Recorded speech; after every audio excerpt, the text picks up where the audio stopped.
15 বছর সময় দেওয়া লাগবে না, 5 বছরে যদি দেশটা মালয়েশিয়ার মতো করে দিতে না পারে তাহলে আর জীবনে কোনোদিন বলবো না আমাদের ভোট দিন। মালয়েশিয়া এখন যিনি স্বরাষ্ট্রমন্ত্রীর দায়িত্বে আছেন, বাংলাদেশে যেমন ইসলামী ছাত্র শিবির আছে না, কথা বলেন না কেন, কেন্দ্রীয় সেক্রেটারি জেনারেলের নাম কি? সাদ্দাম হোসেন, নুরুল ইসলাম সাদ্দাম মনে হয়, হ্যাঁ নুরুল ইসলাম সাদ্দাম আমাদের খুলনা বিভাগের কৃতি সন্তান, এই যে পাশের জেলায় বাড়ি খুলনা।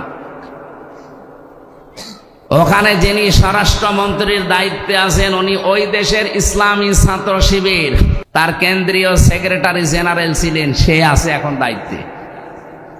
এত সৎ লোকটা, 10 দিন আমি ছিলাম, বিভিন্ন মানুষের মুখে শুনলাম যে মানুষ এত সৎ হতে পারে। আমরাও চাই ইসলামী ছাত্র শিবির শুধু মালয়েশিয়া না, ইসলামী ছাত্র শিবির শুধু তুরস্ক না, যদি বাংলাদেশের যারা আছে এরাও এই কেন্দ্রীয় সেক্রেটারি সভাপতি, এই মানুষগুলো যদি দায়িত্ব এই দেশে পায়, আর এরকম মানুষ যদি 151 জন তৈরি হয়, শিক্ষা ব্যবস্থায় আপনি এই কোরআন দেখবেন 100 মার্কের তৈরি হয়ে গেছে। মাত্র 5 বছর যেতে দেবেন, পুরাটা দেশ পাল্টিয়ে ফেলবে। ওয়াস্তব মাওলানা সাইদি সাহেব 50 বছর করে গেল, মুসলমান যা হয়েছে ওনার হাতে, তার চাইতে অধিকাংশ মুসলমান হয়ে গেছে উল্টাপাল্টা। কিন্তু এটা যদি শিক্ষা ব্যবস্থায় আমরা নিয়ে যেতে পারি, এনাদের মতো 151 জন মানুষকে পাঠিয়ে, এটা যদি কেউ রাজনীতি মনে করেন, হ্যাঁ এইটাই আমাদের রাজনীতি, এটা যদি কেউ ধর্ম ব্যবসা মনে করেন, এইটাই আমার ধর্ম ব্যবসা, কারণ আমি চাই এটা যেন সংসদে যায়। এক কথা বলে না কেন? 5 বছর চলতে দেবেন। যার যা দুঃখের কথা বলছিলেন না, কত মানুষ 3 ভাগের 1 ভাগ না খেয়ে থাকে, পোশাক নেই, শিক্ষা নেই, কেন এগুলো থাকবে না কেন? মাত্র 18 বছরে 2004 সাল থেকে আজকে 25 কয় বছর, 19 বছর না না 21 বছর, মাত্র 21 বছরের ব্যবধানে যদি মালয়েশিয়া দাঁড়িয়ে যেতে পারে, তারা তো আমাদের চাইতে নিকৃষ্ট ছিল, নিকৃষ্ট পর্যায়ে ছিল। অথচ এখন তাকিয়ে দেখেন এই যশোরের কত মানুষ যে দেখি ওখানে চাকরি করছে। কেন? এখান থেকে টাকাগুলো পাচার করে ওই সমস্ত দেশে না পাঠিয়ে এই দেশে যদি কর্মসংস্থান তৈরি করে দিতেন, ওই দেশে যে রাস্তা ঝাড়ু দেওয়া লাগতো না, রুটি বানাচ্ছে, কাপড় চোপড় সেলাই করছে, পায়খানা সাফ করছে। কেন এগুলো করা লাগবে? কেন দরকার? ওই দেশের মানুষ এসে এই দেশে ওরা আমাদের রাস্তা ঝাড়ু দেবে। এক কথা বলে না কেন? এটা সম্ভব ছিল, ওরা 21 বছরে দাঁড়িয়ে গেছে, আর আমরা 54 বছরেও দাঁড়াতে পারি না। একটাই কারণ, এইটা নেই। এটা নিয়ে যান, এই জন্য তো বারবার আহ্বান জানাচ্ছি আমরা যে এইটা নিয়ে যান। 15 বছর সময় দেওয়া লাগবে না, 5 বছরে যদি দেশটা মালয়েশিয়ার মতো করে দিতে না পারে তাহলে আর জীবনে কোনোদিন বলবো না আমাদের ভোট দিন। এই জন্য কোরআন নাজিল করার আয়াতের প্যাটার্ন দেখেছেন আল্লাহর।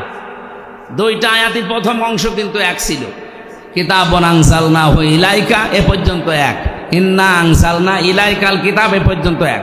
এরপরে আল্লাহ দিয়েছেন 2 বিষয়, লিতুখরিজান নাস মিনাজ জুলুমাতি ইলান নূর, তোমরা মানুষদেরকে অন্ধকার থেকে আলোর পথ দেখাবে। এটা আমরা দেখাচ্ছি আজ 54 বছর। কিন্তু দ্বিতীয়টা যদি আমরা মানতে পারতাম, মালয়েশিয়ার মতো, সৌদি আরবের মতো, তুরস্কের মতো, আফগানিস্তানের মতো, লিতাহকুমা বাইনান নাস, এই কোরআন দিয়ে আমি বিচার ব্যবস্থা, ন্যায় বিচার কায়েম করব, তাহলে 13 বছর এটিএম আজহারুল ইসলামকে জেলখানায় পড়িয়ে বসালেন। উনি অনেক আগে বের হয়ে চলে আসতেন। এই কথা বলেন না কেন? ন্যায় বিচার নেই, এই জন্যই মাজলুম মানুষটা জেল খাটতেছে। বিচারপতি পালিয়েছে, মামলার বাদী পালিয়েছে, এমনকি সরকারও পালিয়েছে। যে বিচারপতি রায় দিয়েছিল সেও পালিয়েছে, তো উনি জেলে থাকবে কোন কারণে? আমরা চাই কোরআনে কারিমের লিতাহকুমা বাইনান নাস বিমা আরাকাল্লাহ, আল্লাহ যেভাবে আমাদের দেখিয়েছেন, আল্লাহর দেখানো পদ্ধতিতে বিচার ব্যবস্থা আমরা তৈরি করব। ওখানে কোনো অবিচার হবে না, সব জায়গায় প্রতিষ্ঠিত হবে তখন ন্যায় বিচার। কথা বলেন ঠিক কিনা? এটা কি দেখার আগ্রহ আছে? শুধু সামিয়ানার নিচে সব জায়গায় যেন আগ্রহ থাকে যে আমরা দেখতে চাই বিচার ব্যবস্থায় কোর্টের, আপনি যশোরের আদালতে যান, কোর্টের ইট পর্যন্ত টাকা চাই। টাকা দিয়ে যা। আমি প্রথম যখন 11 সালে জেলে গিয়েছিলাম, আমার জেল থেকে বের করার সময় পুলিশ, মানে আমি প্রথমে কারাগারে আদালতে ছিলাম, এই যে থানার, বের হয়ে চলে আসছে, আমারে বলছে টাকা দেন। টাকা পাবো কোথায়? না, আপনাকে যারা দেখতে এসেছিল আমরা জানি আপনাকে টাকা দিয়েছে। আরে শয়তানে তো ওই পর্যন্ত জানে। পরে আর কি ওই সময় 11 সালে 10 টাকা দিলাম, তাও খুশি। এমন কোন দিক বিভাগ আছে বাংলাদেশে যেখানে এরকম টাকা চাই না? কথা বলে না কেন? প্রত্যেকটা একটা ফাইল এখান থেকে উপরে উঠতে চায় না টাকা ছাড়া। এই দৃশ্য আর সামনে আমরা দেখতে চাই না। এই জন্যই তো এত কিছু করা লাগছে। এই দৃশ্য যেন কেউ সামনে আর কেউ তৈরিও করতে না পারে, সজাগ থাকা লাগবে। নাই তো এই 2732 জন মানুষ জীবন দিয়ে গেল, 34,000 মানুষ এখনো পর্যন্ত হাসপাতালে কাতরাচ্ছে। তাদের সাথে বেঈমানি করা হবে না? আপনি আবু জেহেলের সামনে কি, আবু সাইদের সামনে কি জবাব দেবেন? মুগ্ধর সামনে কি জবাব দেবেন? যদি আবার চাঁদাবাজি শুরু হয়, আবার যদি হাট দখল ঘাট দখল শুরু হয়, তো কি জবাব দেবেন আপনি? জবাব যেন দিতে পারেন, সেই জন্য আমরা এমন পরিবেশ তৈরি করতে চাই আগামীতে কিয়ামত পর্যন্ত দেশে যেন কেউ হাট দখল ঘাট দখল করতে না পারে। কত মানুষ নীরবে কাঁদতেছে যে আমি 600 টাকা উপায় করে 300 টাকা চাঁদা দেওয়া লাগে। একটা কথা হইল? এই দৃশ্য বাংলাদেশ আর দেখতে চাই? তাহলে কি করা লাগবে? শুধু মানুষকে কোরআন দিয়ে ডেকে আলোর দিকে নিয়ে আসবো না। আমরা এই কিতাবের শিক্ষা, এই কিতাবের বিচার, এই কিতাবের অর্থনীতি সবগুলো প্রতিষ্ঠিত করে এই জমিনে দেখাতে চাই। বিমা আরাক আল্লাহ, আল্লাহ যেভাবে আমাদেরকে দেখিয়েছেন, ওয়ালা তাকুল্লিল খাইনিনা খসিমা, হে নবী আপনি খিয়ানতকারী যারা তাদের পক্ষ নিয়ে বিতর্ক করবেন না। আজ বাংলাদেশে প্রমাণ হয়ে গেছে এই 54 বছরে কারা জাতির সাথে নিজেদের সাথে খিয়ানত করেছি। এই কথা বলেন না কেন? যারা খিয়ানত করেছে আমরা তাদেরকে চিনি না? এই খেয়ানতকারীদের পক্ষ নিয়ে তারা ঝগড়া করেন আমাদের সাথে। আপনার বিবেক আছে? এই জন্য আমরা চাচ্ছি আল্লাহ যেভাবে আমাদের দেখিয়েছেন, এটা আমরা বিচার ব্যবস্থায় ন্যায় বিচার কায়েম করার জন্য নিয়ে যাব। গরু ছাগলের ভেতরে, কার ভেতরে? বাইনান নাস, মানুষের ভেতরে। আল্লাহ আমাদেরকে যেন কোরআনের দ্বারা এটার তৌফিক দান করেন, বলেন আমিন। আমরা কোরআনে কারিম দিয়ে মানুষদেরকে অন্ধকারের ভেতর থেকে আলোর দিকে বের করার জন্য সারা পৃথিবীতে, বিশেষ করে মুসলমান যারা, তারা চেষ্টা চালাচ্ছে কম বেশি। কিন্তু লিতাহকুমা বাইনান নাস, কোরআন আপনার পথে আমি নাজিল করেছি এই জন্যে। কি জন্যে? মানুষের ভেতরে যেন আপনি ন্যায় বিচার করতে পারেন। এটা কিন্তু বাস্তবে এখনো সম্ভব হয়নি। কথা বলে না কেন? রাসূলুল্লাহকে আল্লাহ যে 4 দফা কর্মসূচি দিয়েছিলেন, 2টা প্রথমে, 2টা শেষের দিকে, 4 জায়গায় আল্লাহ এই আয়াতটা, একই আয়াত ধরন পাল্টিয়ে শুধু শব্দ এলোমেলো করে নাজিল করেছেন। সূরা বাকারা 129 নম্বর আয়াত, সূরা বাকারার 151 নম্বর আয়াত, সূরা আলে ইমরানের 164 নম্বর আয়াত, সূরা জুমার 2 নম্বর আয়াত। আয়াতগুলোর কথা সব এক, খালি একটু শব্দ এলোমেলো আছে। আল্লাহ রাব্বুল আলামিন বলেন, হুয়াল্লাযী বাআসা ফিল উম্মিয়িনা রাসূলাম মিনহুম ইয়াতলু আলাইহিম আয়াতিহি ওয়া ইউযাক্কিহিম ওয়া ইউআল্লিমুহুমুল কিতাবা ওয়াল হিকমা ইলা আখিরি আয়াত। তিনি সে আল্লাহ যিনি তোমাদের কাছে উম্মীদের মধ্যে, নিরক্ষর মানুষদের মধ্যে একজন রাসূল পাঠিয়েছেন। কি করতেন তিনি? ইয়াতলু আলাইহিম আয়াতিহি, তোমাদের কাছে তিনি আল্লাহর আয়াতগুলো তেলাওয়াত করে শোনাতেন। আয়ুযাক্কিহিম, তিনি তোমাদেরকে পবিত্র করতেন। আয়ুআল্লিমুহুমুল কিতাব, তিনি তোমাদেরকে কিতাবের শিক্ষা দিতেন। আল হিকমা, তিনি তোমাদেরকে হিকমত শেখাতেন। কথাগুলোর দিকে খেয়াল করে দেখবেন, যারা আলেম আছেন তাদেরকে বলছি। প্রথম নবীজিকে বললেন ইয়াতলু আলাইহিম আয়াতিহি, আল্লাহর আয়াত বলতে কি বলেন তো? কোরআন। আরো জোরে বলেন। আল্লিমুহুমুল কিতাব, কিতাব বলতে কি? একই কথা 2 জায়গায় দিলেন কেন? তাফসির মাহফিলে আলেমরা আসবে এই কারণে, আর যারা সাধারণ মানুষ তারা আসবে এই কারণে, এটা যেন শুনে আপনারা সওয়াব পেয়ে বাড়ি চলে যান। আর ওনাদের জন্য এইটা না, ওনাদের জন্য চিন্তা ভাবনার খোরাকি আছে এখানে।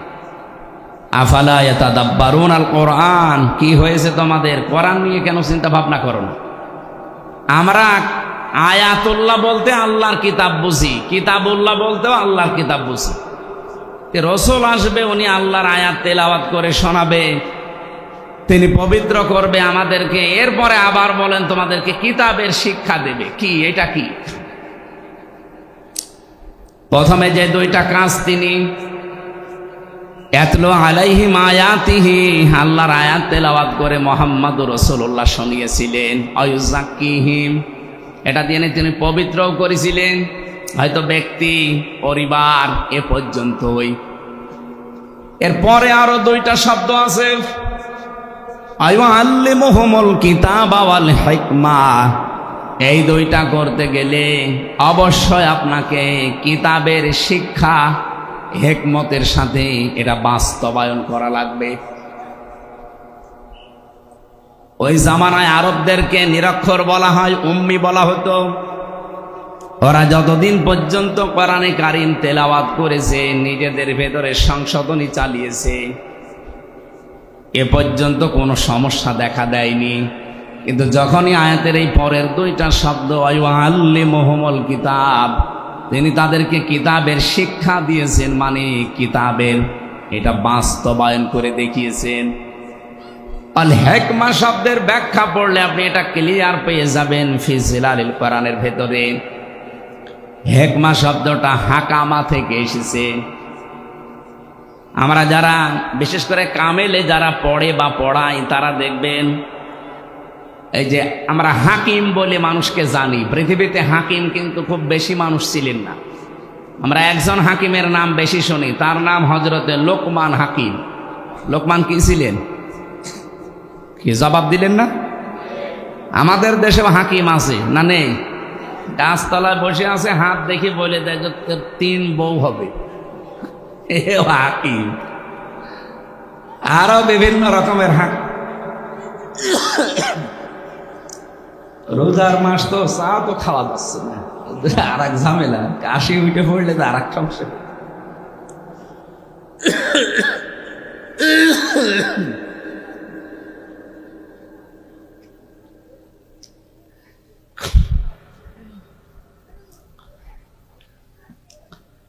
এক নম্বরে আমরা জানি উলামা, 2 নম্বরে জানি ফুকাহা, 3 নম্বরে জানি হুকামা।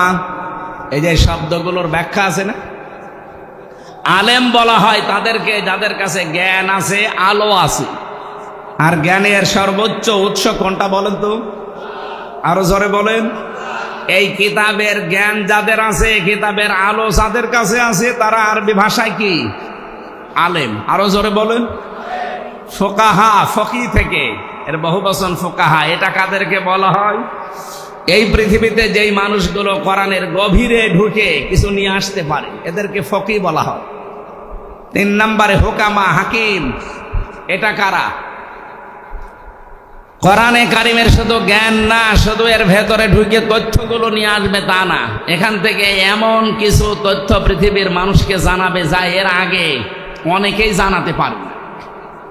হযরত লোকমান হাকিম, ওনার মতো কালো চেহারার মানুষ পৃথিবীতে আর 2 জন ছিল বলে আমরা পেয়েছি। একজন হযরতে মাহজা রাদিয়াল্লাহু তাআলা আনহা, আর একজন হযরতে বেলাল রাদিয়াল্লাহু তাআলা আনহু।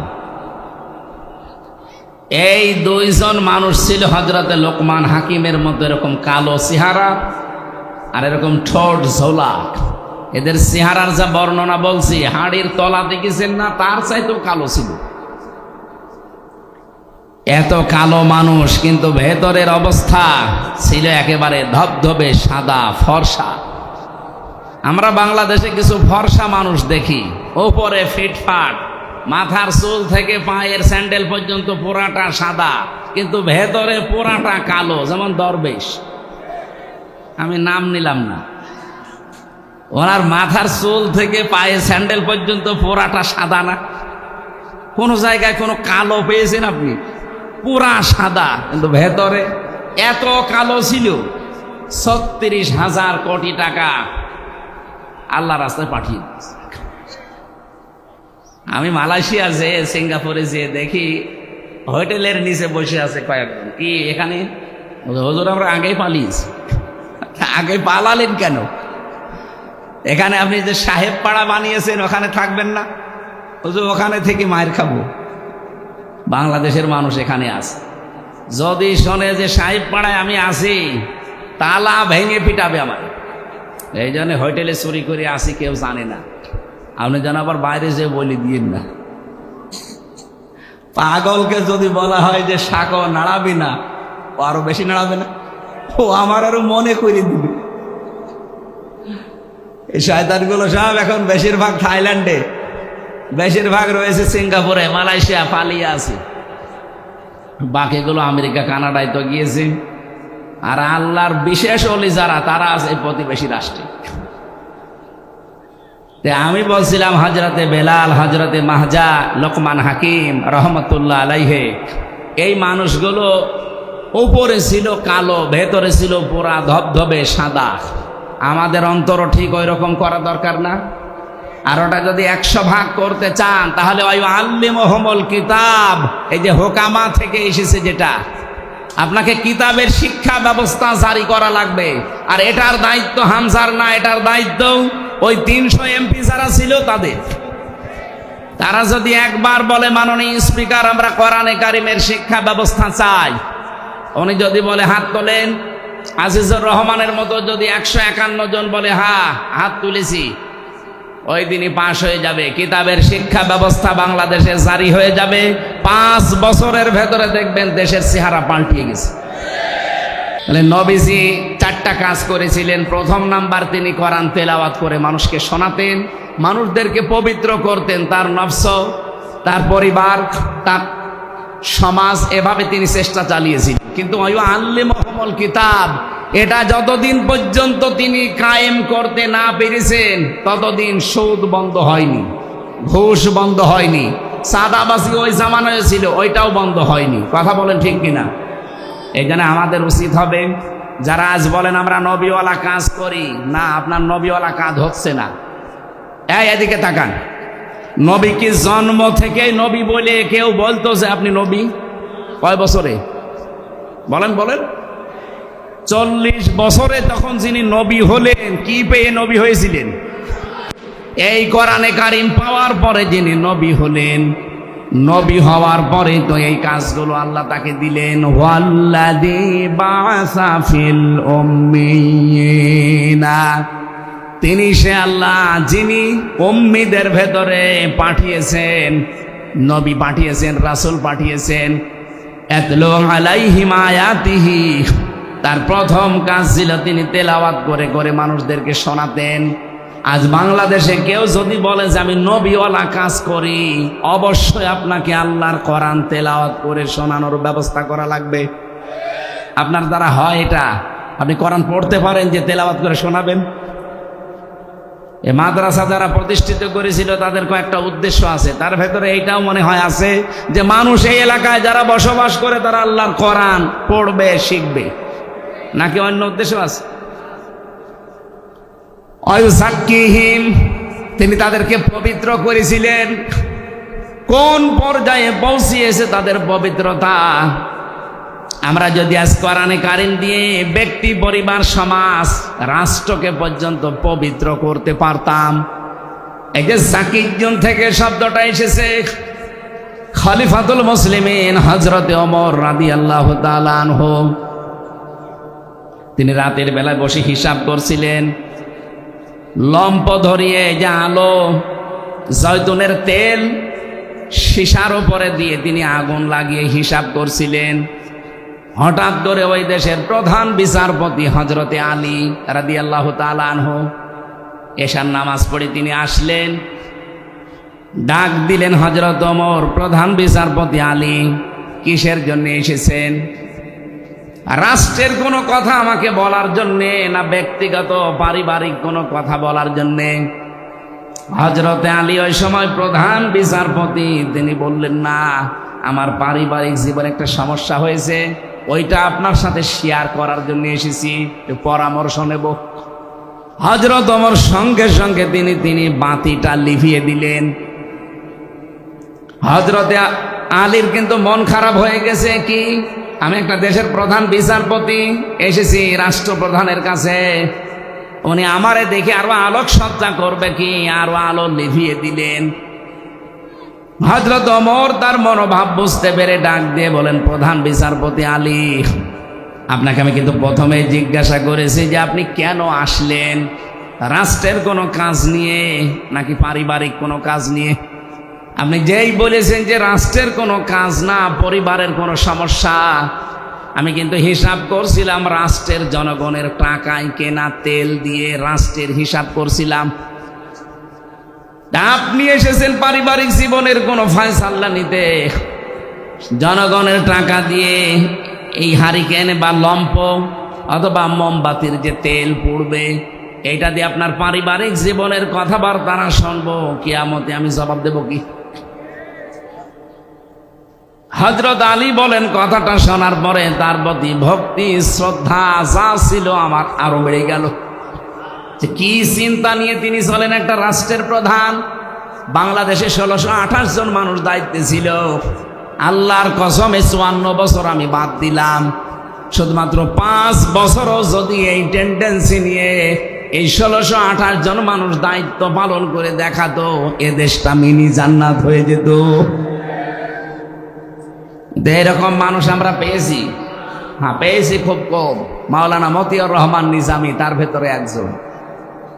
রাষ্ট্রের দায়িত্ব, মন্ত্রণালয়ের দায়িত্ব পালন করে 26 টাকা বেঁচেছিল, ওটা ফেরত দিয়েছেন। হযরত ওমরের একেবারে অরিজিনাল উত্তরসূরি না, আলী হাসান মোহাম্মদ মুজাহিদ রহমতুল্লাহ আলাইহি, রাষ্ট্রের দায়িত্ব পালন করতে গিয়ে অণুবীক্ষণ যন্ত্র দিয়ে 4 আনাও দুর্নীতি খুঁজে পাওয়া যায়নি।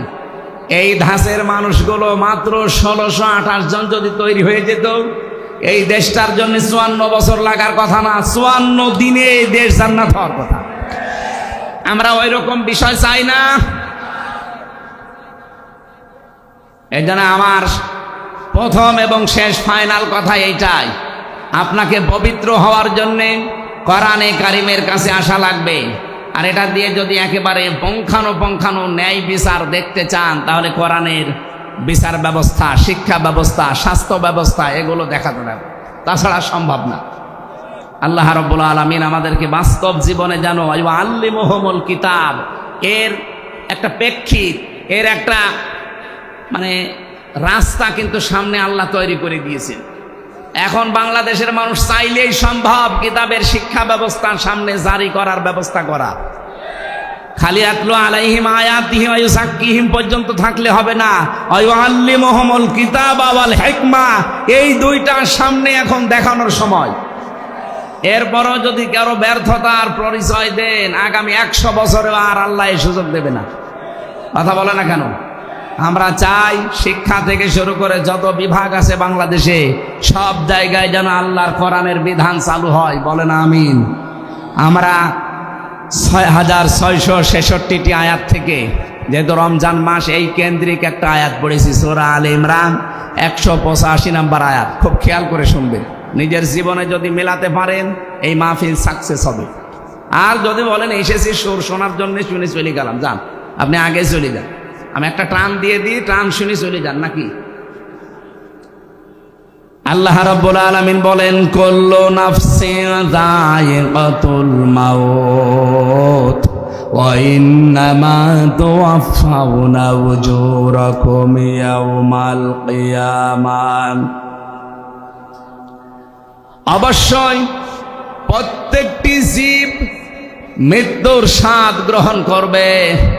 কিয়ামতের ময়দানে প্রতিটি মানুষকে আমি আল্লাহ তার পারিশ্রমিক পরিপূর্ণ করে দেব। হযরতে আবু দারদার জীবনী পড়ছিলাম, তিনি বলেন আয়াতটা পড়লেই আমার কেমন যেন একটা অজানা ভয় চলে আসতো, যে কিয়ামতের দিন আল্লাহ নাকি আমাকে পরিপূর্ণভাবে আমার উজরত দিয়ে দেবে। আমার সবচাইতে বেশি ভয় হয় আমি যা কামাই করেছি সব যদি আল্লাহ আমারে দিয়ে দেয়, তে আমার তো টানা সম্ভব না। দুনিয়ায় বাবার বোঝা সন্তান বহন করতে পারে, সন্তানের বোঝা বাবা বহন করতে পারে। আল্লাহ পাক বলেন, ওয়ালা তাজিরু ওয়াজিরাতু বিজরা উখরা, কিয়ামতের ওই ময়দানে কেউ কারো বোঝা বহন করবে না। এজন্য পৃথিবীতে যে যতটুকু পাপ করছেন ওই পাপটা আল্লাহ কিয়ামতের দিন বোঝা আকারে আপনার পিঠের উপরে তুলে দেবে। বাদ খাসিরাল্লাযীনা কাযযাবু বিলিকাইল্লাহ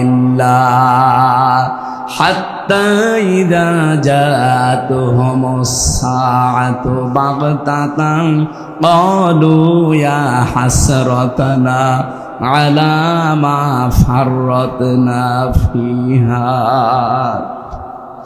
সূরা আনামের 30 নম্বর আয়াতে আছে, অবশ্যই ওই মানুষগুলো ক্ষতিগ্রস্ত হয়ে গেছে, হবে না, কদ খসিরা মাজির সিগা, অবশ্যই ক্ষতিগ্রস্ত হয়ে গেছে, সর্বনাশ হয়ে গেছে ওই মানুষগুলোর জন্যে। কিয়ামতের দিন আল্লাহর সাথে যে সাক্ষাৎ হবে, আল্লাহর সামনে যে জবাব দেওয়া লাগবে, উনি যে পরিপূর্ণভাবে আপনাকে পারিশ্রমিক দিয়ে দেবে, এটা যারা বিশ্বাস করে না।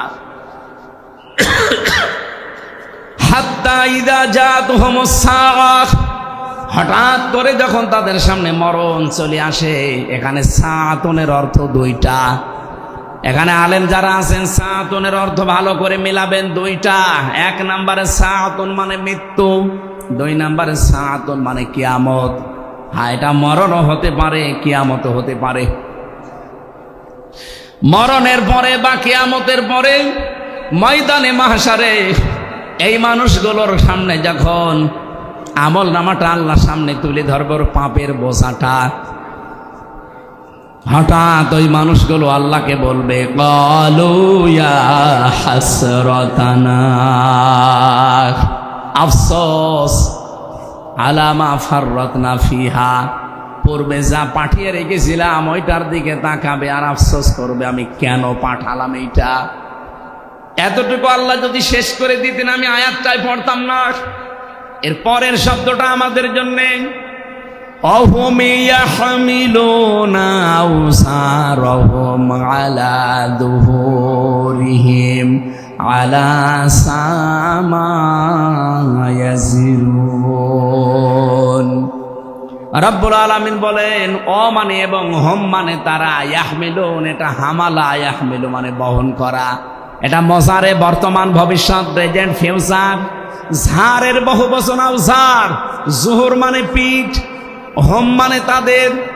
আল্লাহ বলেন কিয়ামতের ওই কঠিন ময়দানে যখন তার পিঠের ওপরে তার পাপের বোঝা সমূহ চাপিয়ে দেব, এদিকে খেয়াল করেন, আল্লাহ কিন্তু ঝাড় দেননি, আওসার দিয়েছেন। প্রশ্ন আসতে পারে, আমি এখন 33 বছর বয়সের মালিক, কত? আমার এই 33 বছর বয়সে আমি যত অপরাধ করেছি, একটা বান্ডিল বেঁধে বোঝা আকারে আমার পেটের ওপরে তুলে দিলে এটা ঝাড় হয় 1 বছর। দাও ঝাড় দিলেন কেন? তাফসিরে মাযহারি মুফাসসির লিখেছেন, আওসারের ব্যাখ্যায় আমি হয়তো 33 বছরে মারা গেলাম, কিন্তু এমন এমন কাজ আমি দুনিয়ায় জারি করে গেলাম যেটা গোনায়ে জারিয়া। আমরা অনেকেই মনে করি সাদগায়ে জারিয়া আছে, গোনায়ে জারিয়া আছে। কথা বলে না কেন? এ মাদ্রাসা যিনি কায়েম করেছিলেন তিনি সাদগায়ে জারিয়া তৈরি করে দিলেন। এর পাশাপাশি কেউ যদি একটা সিনেমা হল তৈরি করে দেয়, সে কি সাদগায়ে জারিয়া না গোনায়ে জারিয়া? বলেন বলেন। এই লোকটা কিয়ামত পর্যন্ত এই মাদ্রাসার কারণে ওনার যে সওয়াবের নেকির বোঝাটা দিন যত যাবে এ বোঝা একটা একটা করে বাড়তেই থাকবে। পাশে যে লোকটা সিনেমা হল বানিয়েছে, যে লোকটা সুদের কারবার তৈরি করে চলে গেছে, ওটা যতদিন পর্যন্ত ওই সুদী ব্যাংক, ওই সিনেমা, ওই অত্যাচারী জুলুম নির্যাতনের ওই দলটা যতদিন থাকবে, ও হয়তো নেই কিন্তু ওই দলের লোকজন আছে। কথা বলে না কেন? ওর সিনেমা হল আছে, ওর সুদী ব্যাংক আছে, ও মরে গেছে কতদিন আগে। ওর বোঝা তো পাপের একটা হওয়ার কথা, কিন্তু কিয়ামতের দিন ও যখন উঠবে লক্ষ লক্ষ পাপের বোঝা, আল্লাহ পাক বলেন একটার পরে একটা চাপাতেই থাকবো। এর নাম ইয়াহমিলুন। শুধু এখন না, বর্তমান ভবিষ্যৎ, ভবিষ্যৎ বলতে কিয়ামত পর্যন্ত। এই জন্য আমার এই 33 বয়সে আমি এমন কিছু কথা, এমন কিছু কাজ, এমন কোনো কিছু আঞ্জাম যেন দিয়ে না যায়। আমার একটা বোঝাই তো আমি পারি না, এখন আবার বোঝার পরে বোঝা তৈরি হতে আছে। আল্লাহ রাব্বুল আলামিন বলেন কিয়ামতের দিন যখন এই লোকটা বোঝা বহন করে নিয়ে যাবে, একটার পরে একটা চাপাতে থাকবো। আলা সামা ইয়াজিরুন, ফেরেশতারা দেখে বলবে কত নিকৃষ্ট বোঝা এই লোকটা বহন করে নিয়ে যাচ্ছে। বলেন নাউজুবিল্লাহ। আজকে হয়তো একজনকে হত্যা করে রাস্তা দিয়ে গেলে আপনাকে মানুষ খুনি বলে তাড়া দেবে, ধর্ষণ করে গেলে ধর্ষক বলে তাড়া দেবে। এখন কি, এমনকি বাংলাদেশে এখন যে পজিশন, ধর্ষণ করে যদি আপনি জেলে যান আর আপনার পক্ষে যদি কোনো উকিলও দাঁড়ায়, জনগণ সে উকিলকেও পিটিয়ে মেরে ফেলবে। এই যে আয়শা নাকি না, আসিয়া, এই মেয়েটাকে যারা ধর্ষণ করেছিল, ওই ধর্ষকদের পক্ষে যে উকিল দাঁড়িয়েছে, ওই উকিল পর্যন্ত পিটানি খেয়েছে। এই লোকটা ধর্ষক, আপনি ওর পক্ষে দাঁড়ালেন কেন? ওকালতি করার জন্যে। এই জন্য উকিলও মায়ের খায়। কিয়ামতের দিন আপনি পাপের বোঝা বহন করে যখন নিয়ে যাবেন, ধর্ষককে দেখলে মানুষ ধর ধর, ধর্ষক যাচ্ছে যেমন তাড়া দেয়, খুনিকে দেখলে খুনি যাচ্ছে ধর তাড়া দেয়, চোর দেখলে চোর যাচ্ছে ধর তাড়া দেয়, ছিনতাইকারী দেখলে বলে ছিনতাইকারী যাচ্ছে ধর তাড়া দেয়। কিয়ামতের দিন ফেরেশতারা বলবে ধর, পাপের বোঝা নিয়ে যাচ্ছে। আপনি নিজের সাথে এবার মিলান তো। আপনার আমার এই 33 বছরে আমি মিলালাম, মাওলানা আজিজুর রহমান ওনার 60 বছরে মিলাক, জাহাঙ্গীর হোসেন ওনার 60 বছরে মিলাক। কিয়ামতের দিন আমরা যা করেছি কিন্তু আল্লাহ আমার পিঠের ওপরে তুলে দেবে। যাই করেন, পাপের বোঝা যদি আল্লাহ তুলে দেয়, ফেরেশতারা যদি বলে দেখ কত নিকৃষ্ট বোঝা হামজা বহন করে নিয়ে যাচ্ছে, ওই সময়ের যে লজ্জা আমি কার কাছে দেব বলেন? ও লজ্জা যেন না লাগে সেই সময় এখনই। এখনো সূর্য পশ্চিম দিকে ওঠে নাই, এখন আমার মরণের গড়গড়ানি শুরু হয়নি, সুতরাং পরিবর্তন হওয়ার সুযোগ নেই। বলেন বলেন, এক্ষুনি সময় পাল্টান। শয়তান তো বাধা আছে, শয়তান তো আপনাকে ধোঁকা দিতে পারবে না। কি বাধা নেই? এরপরেও যদি আপনি পরিবর্তন হতে না পারেন, আপনি মনে করবেন আপনি নিজেই একটা শয়তান। শয়তান বাধা আছে, এরপরও এত সুযোগ থাকার পরও আপনি যদি পাল্টাতে না পারেন, শয়তান বাধা আছে, আপনি পাল্টাতে পারেন না, আপনাকে ধোঁকা দেয় কে? তার মানে আপনি নিজে একটা শয়তান। কথা বলে না কেন? আপনার থেকে তো এখন আমার মনে হয় আশ্রয় চাওয়া লাগবে। আমরা আউযু বিল্লাহি মিনাশ শাইতানির রাজিম বলি, এখন বলা লাগবে আউযু বিল্লাহি মিনাজ জাসদ তো বলা যাচ্ছে না। এই জন্য আমরা এই মুহূর্তে সিদ্ধান্ত নেওয়া লাগবে, কিয়ামতের দিন আল্লাহ প্রত্যেককে তার উজুরত যা করেছে লোকটা একেবারে পঙ্খানো দেবে, কোনো কম বেশি নেই। ফামান যুহজিহা আনিন নার, খুব কঠিন শব্দ। আমি ব্যাখ্যায় পড়তে গিয়ে আমি নিজে আশ্চর্য হয়ে গেছি, এর আগে আমি এভাবে বুঝিনি।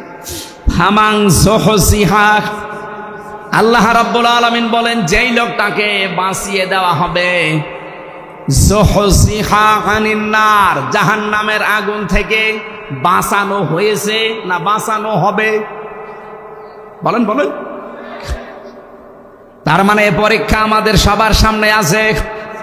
ফামান যুহজিহা আনিন নার, যে লোকটাকে জাহান্নামের আগুন থেকে বাঁচানো হবে, ওয়া উদখিলাল জান্নাতা ফাকাদ ফাজ, এবং যাকে জাহান্নামে প্রবেশ করানো হবে না করানো হয়েছে? করানো হবে। যেই লোকটাকে জাহান্নামের আগুন থেকে বাঁচানো হবে, জান্নাতে প্রবেশ করানো হবে, ফাকাদ ফাজ, সেই লোকটা সফল। তাহলে সফলতার মানদণ্ড এই দুনিয়া না, সফলতার মানদণ্ড হচ্ছে কিয়ামতের ময়দানে যাকে আল্লাহ জাহান্নাম থেকে মুক্ত করে জান্নাতি বলে ঘোষণা দিয়ে দেবেন। দ্বিতীয় ব্যাখ্যা কি? এটা তো আখিরাতের ব্যাখ্যা গেল। দ্বিতীয় ব্যাখ্যা কি?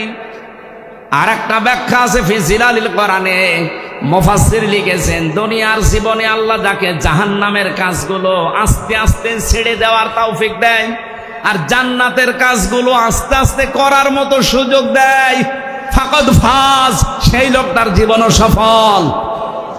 আপনি এবার ভাবেন, রমজানের আগে যেমন ছিলেন রমজানে অবশ্যই তেমন নেই, পাল্টিয়েছেন কিছু। বাকি 11 মাস যদি এভাবে পাল্টিয়ে পাল্টিয়ে আপনার জীবন শেষ করতে পারেন, আপনি মনে করবেন আপনার জীবনকে আমার আল্লাহ ফাকাদ ফাজ, সফলতার দ্বার প্রান্তে পৌঁছিয়ে দিচ্ছে। আর যদি মনে করেন না, আগে 2টা বিড়ি খাতাম, এখন রোজার পরে 4টা করে খাচ্ছি, তাহলে মনে করবেন আমি জান্নাতের থেকে আস্তে আস্তে জাহান্নামের দিকে এগিয়ে যাচ্ছি।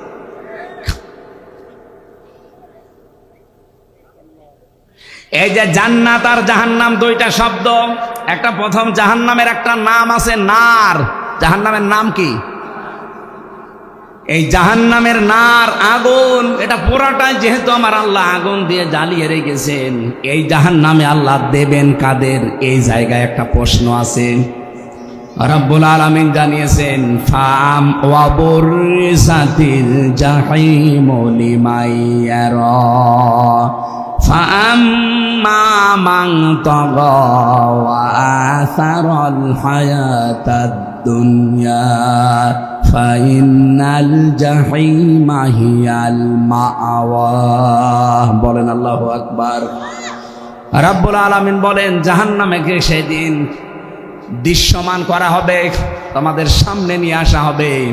পৃথিবীতে যারা সীমা লঙ্ঘন করেছে এই মানুষকে, আর দুনিয়ার জীবনকে যারা এসার করেছে, প্রাধান্য দিয়েছে, অগ্রাধিকার দিয়েছে, এই 2টা গুণ যাদের দুনিয়াতে ছিল তাদের এই জাহান্নামে দেওয়া হবে, আর জাহান্নাম হবে তাদের আশ্রয় স্থল। বলেন নাউজুবিল্লাহ।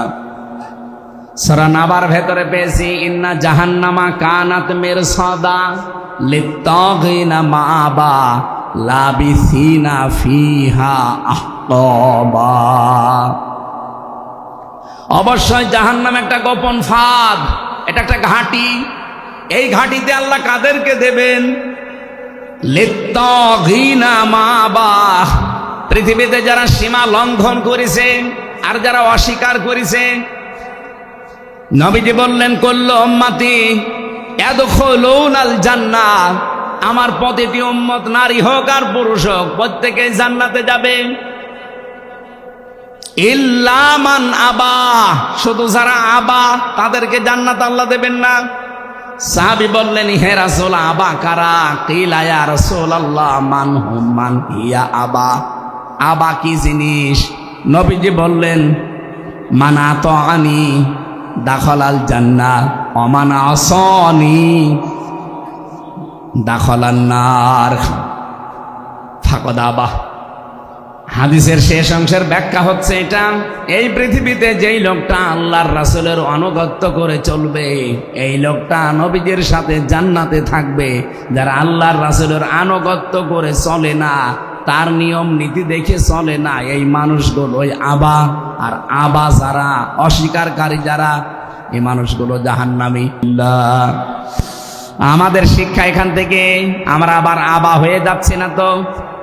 কুল্লু উম্মতি ইয়াদখুলুনাল জান্নাহ, নবীজির প্রতিটি উম্মতি জান্নাতে যাবে, শুধু আবা ছাড়া। আর জাহান্নামে যাওয়ার যে গুণগুলো শুনলাম তার ভেতরে অন্যতম একটা গুণ, তারা আবা হবে। আবা মানে অস্বীকারী। কি অস্বীকার করে? সত্যকে সত্য জানার পরেও যারা অস্বীকার করে, এই মানুষগুলো হচ্ছে নবীজির ভাষায় আবাক। আর জাহান্নামের বর্ণনা দিতে গিয়ে আমার আল্লাহ এটাই জানিয়েছেন লিত্তাগিনা মাআবা। পৃথিবীতে যেই মানুষগুলো সীমা লঙ্ঘন করেছে আল্লাহর, দুনিয়াতে যারা অস্বীকার করেছে আল্লাহর বিধানকে, লাবিসিনা ফিহা আহকাবা, চিরস্থায়ী ভাবে এই মানুষগুলো জাহান্নামের এই ঘাটির ভেতরে পৌঁছতে থাকবে। ও যশোরবাসী, যে জাহান্নামে যাওয়ার এখানে আমরা 2টা গুণ কিন্তু পেয়েছি অলরেডি। নারী হোক আর পুরুষ হোক, আমরা তো যা দেখতে পাই অধিকাংশ আমরা এই 2 গুণের ভেতরে আছি। 1 নম্বরে আমরা সীমা লঙ্ঘন করছি খুব বেশি। এই রমজানুল মোবারক অনেকের সীমা লঙ্ঘন থামেনি। প্রতিটি জিনিসের একটা বর্ডার আছে। এই যে যশোরের বেনাপোল বর্ডার না, এই বর্ডার পার হতে হলে আপনাকে অবশ্যই পাসপোর্ট এবং ভিসা থাকা লাগবে। এমনি পার হয়ে যান, বিএসএফ গুলি করে মেরে ফেলবে। আল্লাহ পাক বলেন আমারও একটা বর্ডার আছে। আমার বর্ডার বাংলাদেশে প্রায় বর্ডার আছে 22টা। এই তার ভেতরে বেনাপোল একটা, আর আল্লাহর বর্ডার 23টা। কয়টা? হ্যাঁ, 8টা। না না, আল্লাহর বর্ডার একটা কে বলেছে আপনাকে? আল্লাহর বর্ডার 500টা। এই কোরআনে আল্লাহ বর্ডার দিয়েছেন 500। কয়শো? রমজানুল মোবারকে আমার আল্লাহর বর্ডার কি? শুধু না খেয়ে থাকলে যদি আপনার রোজা হয়ে যেত। আমি যে হাদিস পড়েছিলাম এবার আলেমদেরকে বলছি, নবীজি কিন্তু আসিয়ামু আজিজি বিহি দেননি, দিয়েছেন কি? আসসাউমুলি ওয়া আনা আজিজি বিহি। সিয়াম আর সওমের ভেতর পার্থক্য কি? সিয়াম হচ্ছে ধারাবাহিক, কন্টিনিউ, একটার পর একটা আসবে। আর সওম কিন্তু শুধুমাত্র ধারাবাহিকভাবে আসবে না, এটা পালন করে আপনাকে হক আদায় করে ওই মানে যেতে হবে। এই জন্য অন্যান্য নবীর উম্মতদের উপরে সিয়াম ফরজ ছিল। কি ছিল? আমার এই কথাটা সবাই হয়তো বুঝবেন না, এখানে বোঝার মতো কিছু মানুষ আছে, তাদের জন্য এটা আলাদা বলছি। সিয়াম আর সওম এক জিনিস না। পৃথিবীতে যত নবীর উম্মত ছিল তাদের উপরে সওম ফরজ ছিল না সিয়াম? বলেন বলেন। কুতিবা আলাইকুমুস সিয়াম, তোমাদের উপরে রোজা ফরজ করে দিলাম, লিখে দিলাম। কামা কুতিবা আলাল্লাযীনা মিন ক্বাবলিকুম, তোমাদের পূর্বে যারা ছিল তাদের উপরে এই সিয়াম কি ছিল? বলেন বলেন। এটা যেহেতু কন্টিনিউ আসে, ধারাবাহিক, একটার পর একটা চলে আসতে থাকে। আপনি দেখবেন অন্যান্য নবীর উম্মতদের সিয়ামের সাথে আমাদের সিয়ামের মিল নেই। কি? ইহুদিরা মুসা নবীর উম্মত বলে যারা দাবি করে, ওরা এই পৃথিবীর এখন সবচাইতে বড় নিকৃষ্ট জাতি। ওরা মানুষকে ধোঁকা দিয়ে বোকা বানিয়ে দুনিয়া থেকে বিদায় করে দিচ্ছে। ফিলিস্তিনে যুদ্ধবিরতির নাম দিয়ে মুসলমান শিশুদেরকে, নারীদেরকে ঘরের ভেতরে ঢুকিয়ে বোম বাস্টিং করে দুনিয়া থেকে বিদায় করে দিচ্ছে। এদের মতো ধোঁকাবাজ, এদের মতো অপকর্মকারী পৃথিবীতে আর নেই।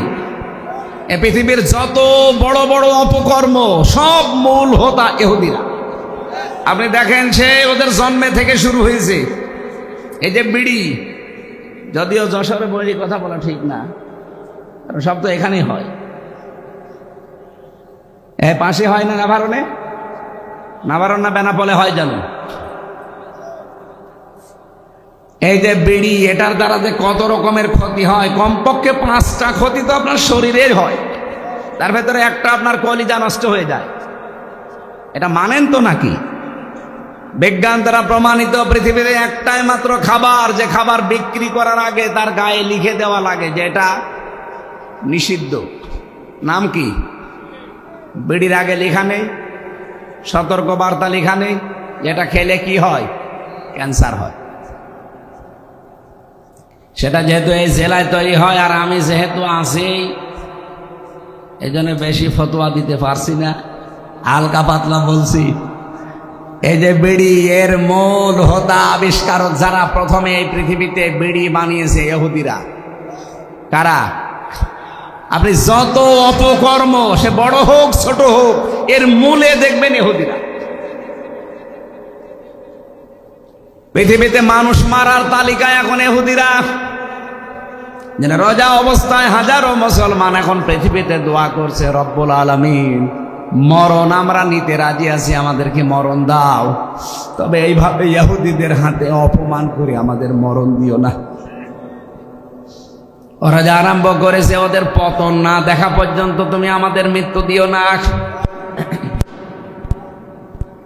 পৃথিবীর নিকৃষ্ট জাতি ইহুদি, অভিশপ্ত জাতি ইহুদি, আল্লাহর ভাষায় গায়রিল মাগদুবি আলাইহিম ওয়ালাদ-দাল্লিন। এই জাতিরাও রোজা রাখে, কিন্তু ওরা সেহরি করে না। খ্রিস্টানরাও রোজা রাখে, ইফতারি করে না। মুশরিক যারা আমাদের এই দাদা বাবু হিন্দুরা, ওরাও রোজা রাখে, কিন্তু ওরা উপবাস থাকে, সেহরিও করে না, ইফতারও করে না। এর আগে যত নবীর উম্মত দেখবেন, আমি প্রায় 70টা লিখেছি এখানে। হযরতে মরিয়ম আলাইহিস সালাম তিনি রোজা রেখেছিলেন, তার রোজার ধরন ছিল আমাদের মতো না। আল্লাহ পাক সূরা মরিয়মের ভেতরে দিয়েছিলেন, তিনি রোজা রাখা অবস্থায় সব খেতে পারতেন, সব পান করতে পারতেন, কিন্তু কথা বলতে পারতেন না। তাহলে মরিয়ম ওনাদের রোজা কি? যে কথা বলা যাবে না, তাছাড়া সব করা যাবে। কি কথা বলেন না কেন? খ্রিস্টানদের, ইহুদিদের, মুশরিকদের রোজা দেখলেন, কিন্তু আমাদের রোজা কি ওই রকম? আমাদের রোজায় সেহরি আছে, ইফতারি আছে, এবং 4টা জিনিস আছে। কয়টা বলেন বলেন? এই জন্য এর নাম সিয়াম না, এর নাম সাওম। নবীজির হাদিস, এটা হাদিসে কুদসি, আস-সাওমু লি, রোজা আমার জন্য, ওয়া আনা আজিজি বিহি ওয়া আনা উজজা বিহি, আমি নিজে পুরস্কার দেব অথবা আমি নিজেই তার পুরস্কার হয়ে যাব। তাহলে সাওমের কয়টা ব্যাখ্যা বলছি আমি? 4টা। 1 নম্বরে খাবার থেকে, 2 নম্বরে পানীয় থেকে, 3 নম্বরে স্ত্রী সহবাস থেকে, 4 নম্বরে হারাম যত কাজ আছে সব কাজ থেকে আপনাকে বিরত থেকে আল্লাহকে দেখানো লাগবে, এর নাম রোজা। অন্যান্য নবীর উম্মতের উপরে কি ফরজ ছিল? সিয়াম। বলেন বলেন? আমাদের উপরে রোজা।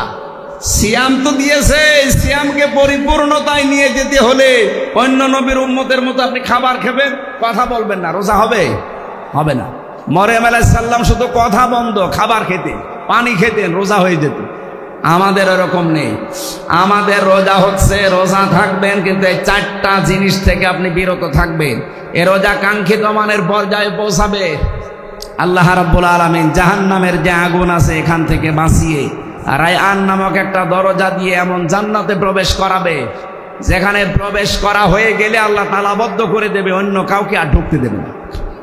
সুতরাং রায়আন নামে এই দরজাটা আমরা প্রশ্ন পরে দিয়ে সুবহানাল্লাহ আলহামদুলিল্লাহ লা ইলাহা ইল্লাল্লাহ সুবহানাল্লাহ আলহামদুলিল্লাহ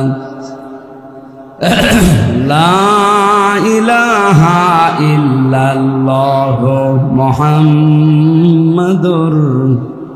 এই দাদা বসেন বসেন। আপনার দাদার বয়স এখনো হয়নি, কিন্তু দাড়ি নেই তো, এই জন্য মনে করছে মনে হয় অন্য ধর্মের লোক। আপনার দাড়ি রাখবেন ভাই, বয়স তো আমার বাবার মতো মনে হচ্ছে। দাড়ি রাখেন না কেন? দাড়ি রেখে দেবেন, সুন্নত নবীজির এটা। যারা দাড়ি কাটেন তারা তো 24 ঘন্টায় গোনাতে আসেন, নবীজির গলায় ছুরি দেওয়ার মতো গোনা হয়।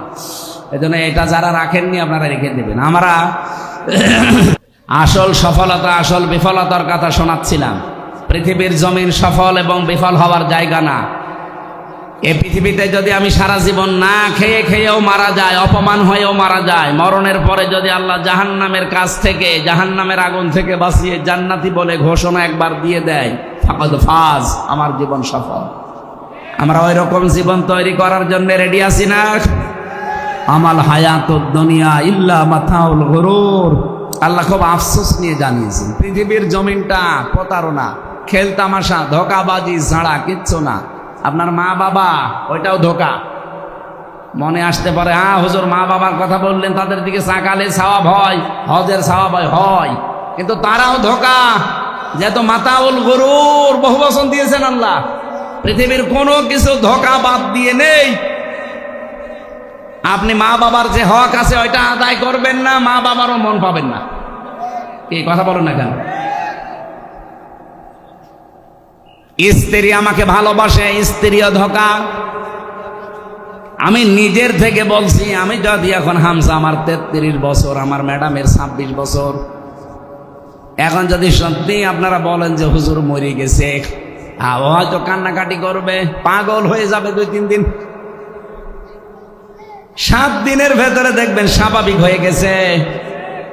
4 মাস 10 দিনের ভেতরে ওর মার বাবা এসে আমার মা বাবাকে বলবে, হামজা তো মরিয়েই গেছে, মেয়ে এখন রেখে করব কি, দেন অন্য জায়গায় বিয়ে দেব। ঠিক মানে দেবে।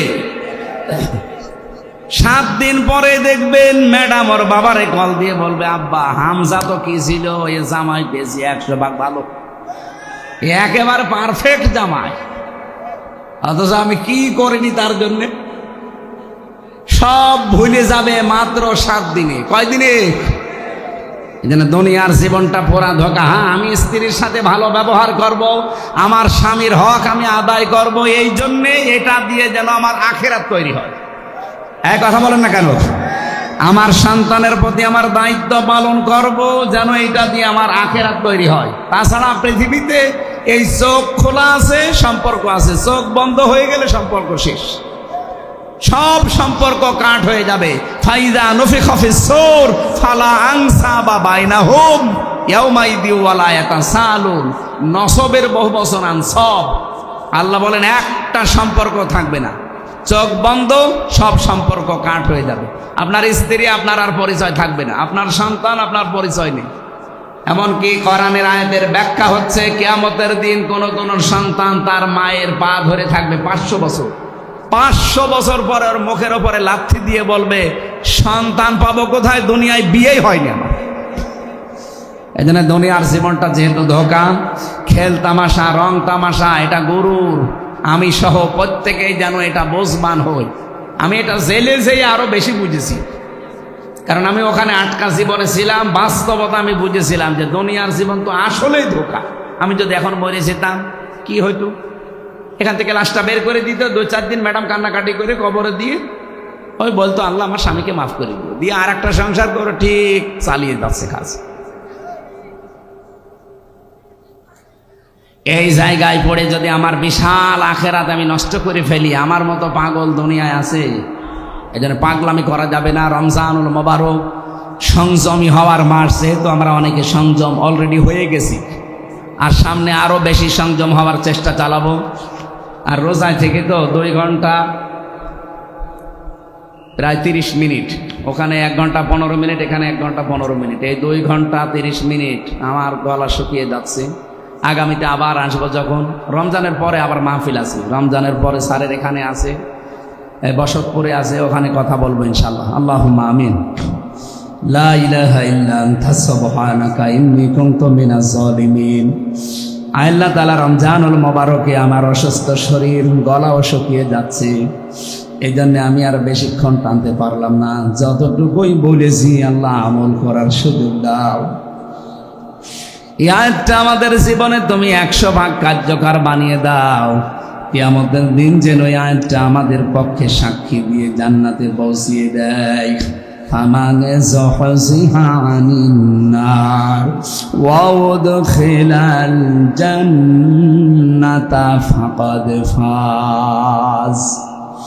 জাহান্নাম থেকে যাকে মুক্ত করে জান্নাতি বলে তুমি ঘোষণা দিয়ে জান্নাতে পৌঁছিয়ে দেবে, তার জীবন সফল।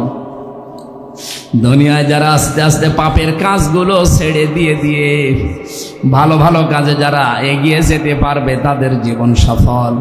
আয়াতের এই 2টা ব্যাখ্যাই তুমি আমাদের জন্য কার্যকর করে দাও। সম্মানিত মা বোনেরা যারা পর্দা আড়ালে বসে আছে, এদেরকে তুমি খাদিজার মতো, আয়েশার মতো বানিয়ে দাও। কত মানুষ অসুস্থ, আল্লাহ তুমি শেফায়ে কামেলা আজেলা নসিব করে দাও। যে পরিবারে শান্তি নেই, মেয়েদেরকে তুমি শান্তি দান করো। যারা অসুস্থ, অনেকে এমন রোগ আছে মানুষের কাছে বলাও যায় না, আল্লাহ আমাদের রোগগুলো তুমি শেফা দিয়ে দাও। সন্তানাদি যাদের দিয়েছো আল্লাহ মানুষের মতো মানুষ বানাও। দুনিয়ার জীবনের সফর শেষ করলে তারা যেন দোয়া করে, রব্বির হামহুমা কামা রব্বায়ানি সাগীরা। মাহফিলের সম্মানিত সভাপতি, প্রধান অতিথি, বিশেষ অতিথি, যত মানুষ এখানে এসেছে সবাইকে তোমার কাছে দিয়ে গেলাম, ওমরের মতো বানিয়ে দাও। এই গগা এলাকায় মাটির নিচে যত মানুষ ঘুমিয়ে আছে, কোরআনের ইজ্জতে মাফ করে দাও। আল্লাহ তাআলা কখন কার কাছে আজরাইল এসে যায় জানি না, যখনই আসবে জীবনে একবার হলেও যেন বলতে পারি লা ইলাহা ইল্লাল্লাহু মুহাম্মাদুর রাসূলুল্লাহ।